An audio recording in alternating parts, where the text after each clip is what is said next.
So let's talk about something incredibly frustrating, the CP567 notice from the IRS. If you've ever gotten one, you know that sinking feeling. It's the official rejection of your ITIN application, and honestly, it can feel completely baffling. It's a process that trips up so many people. So if you've been there, you're in good company. And this right here from a Reddit user just hits the nail on the head, doesn't it? I can't get an ITIN without her on my taxes, and I can't list her on my taxes without an ITIN.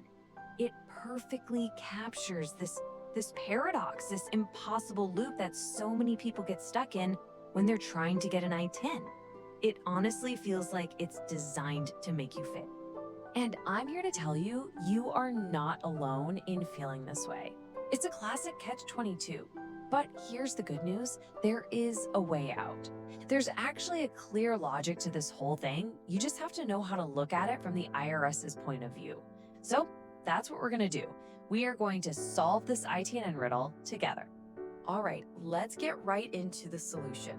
The absolute first thing you have to wrap your head around is a fundamental shift in thinking. The ITIN application, it's not a separate request you make on its own. The IRS sees it as part of a bigger package, and understanding that is the key that unlocks this entire puzzle. So here it is, the core logic. You don't get the ITIN first and then file taxes. That's the trap.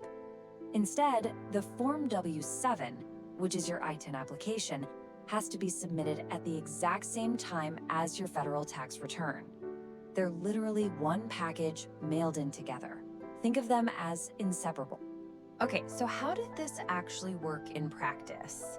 It's surprisingly straightforward once you know the trick. You fill out your tax return like you normally would, but here's the magic part. For the person who needs the ITIN, you just leave the SSN or ITIN box blank. Yep, just blank. Then you take your completed W-7 form and you physically attach it to the front of that tax return. The whole thing goes into one envelope. What happens next is the cool part. The IRS gets it, processes the W-7 first, issues the ITIN, and then, and this is key, they plug that brand new number into your tax return for you and process the whole thing. Just like that, the riddle is solved. So solving that main riddle is a huge step, but it's not the only hurdle. Now let's talk about one of the biggest, most common traps that leads to an instant rejection, your documents. The IRS is incredibly strict about this, and getting it wrong means you're basically dead in the water. Okay, this is a big one. This distinction trips up so many people. You have two choices. Send your original document, like your actual passport, or send a certified copy. Now, what's a certified copy? It is not a notarized copy. A notarized copy is when you take a photocopy to a notary and they stamp it. The IRS will reject that 100% of the time. A certified copy has to come from the original agency that issued the document. So for a passport, you'd have to get that certified copy from the passport agency itself. It's a much higher standard of proof. So you might be thinking, okay, fine, I'll just send me my original passport. No big deal. Well, hold on. You really need to think about the risks. The IRS themselves say it can take over 60 days, 2 whole months to get your documents back. And that's if everything goes right. Just look at these numbers from 2023. The IRS had to send over 6,000 passports back to embassies because they couldn't find the owners. And even worse, they destroyed almost 8,000 other taxpayer documents for the same reason. Can you imagine being without your passport for months? It can create some serious problems. Okay, on to the next major failure point. And this one is especially tricky if you're applying for a spouse or a dependent. The IRS basically asks, why do you need this ITIN? And just saying, they're my spouse isn't enough. You have to prove that they qualify you for a specific, what they call, allowable tax benefit. This is so important. You can't just list someone on your return. The person needing the ITIN has to be the direct reason you are claiming a specific tax credit or benefit on that very same tax return. Their presence on the form has to actually change your tax situation in a way the IRS recognizes. And what does that mean in practice? Well, it means you have to be claiming one of these specific benefits, like the Child and Dependent Care Credit or the credit for other dependents.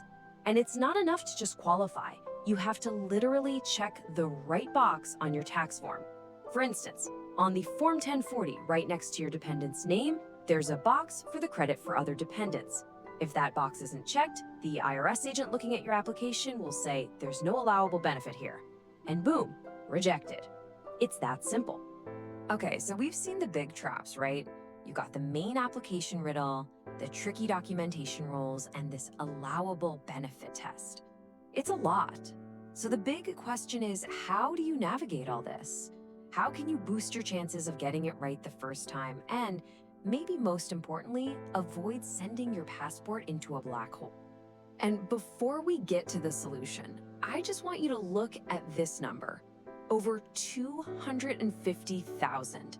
That's how many ITIN applications the IRS rejected in 2023 alone. 250,000. This just goes to show this isn't some rare problem.